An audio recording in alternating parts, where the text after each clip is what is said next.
Hey, Psych2Goers, thank you for joining us again. Have you ever been gaslit before? How'd you feel? Chances are you felt like you were losing your mind.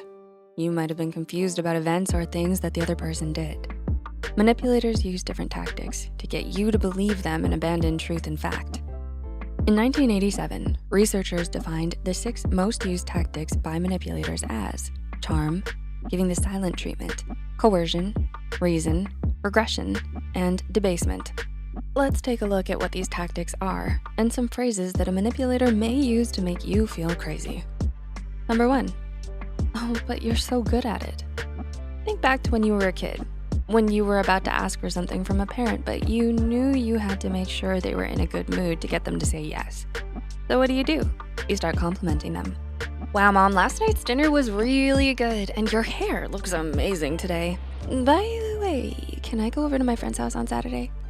In this situation, it's innocent. In the context of a manipulator, they may ask you to do something that you don't want or feel comfortable doing. But when you resist the manipulator, they may tell you, oh, but you're so good at it, to butter you up and get what they want. This is called charm, and it may not always be sincere.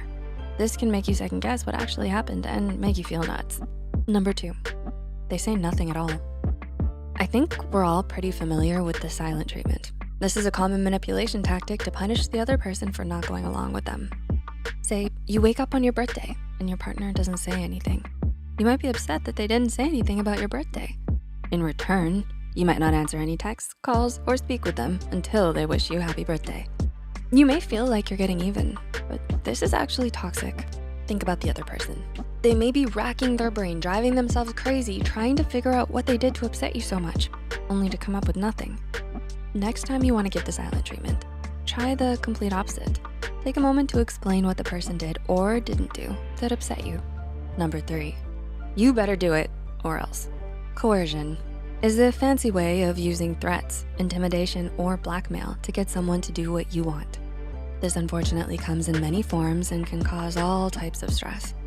Let's say you have a friend who asks to copy off you so they can pass an exam. You feel really uncomfortable doing this, so you say no. Your friend is upset and says, you'd better let me copy off you or else I'll tell your parents you skipped school last week.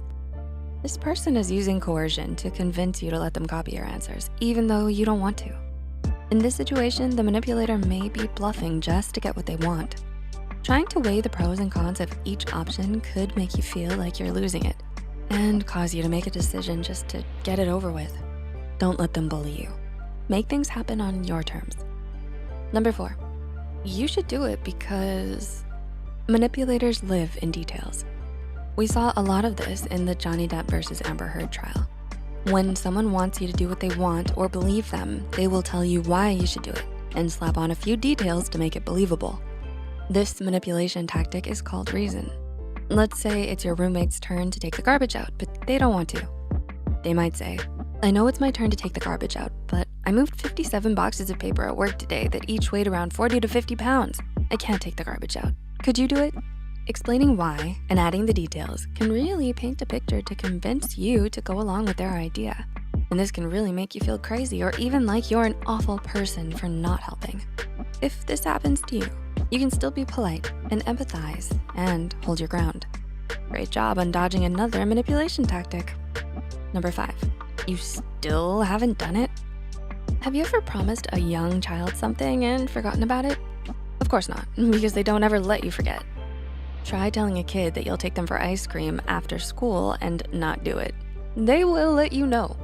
Manipulators tend to do the same thing. They use regression, whining until what they want happens to speed up the process, almost like they're regressing back to their childhood phase. Say your partner asked you to fix the pantry door. You say you will, but you don't do so immediately. You might be reading when your partner says, oh, I see you're reading. Did you finish fixing the door? Maybe you're playing your favorite video game when they say, you still haven't fixed the door, but you have time for video games? And on they whine until finally you just do it to get them to stop. Now you begin thinking about how lazy of a person you must be and feeling out of your mind that you can't do anything right. Has your parent, friend, or partner ever done this to you? We suggest communication and letting them know your plan. This way they stop bringing it up. What are some of your strategies to stop regression? Share in the comments below. And number 6, I'm too weak, I can't do it. Could you? The final manipulation tactic found is debasement. This is when the manipulator makes themselves look weak or lesser than they actually are to trick someone into doing something for them. A common scenario where debasement is used is when carrying heavy things. Let's say you went grocery shopping and someone has 2 full hands of groceries. They might start struggling or pretending to stumble. They know if anyone is watching, there's a good chance someone will help them.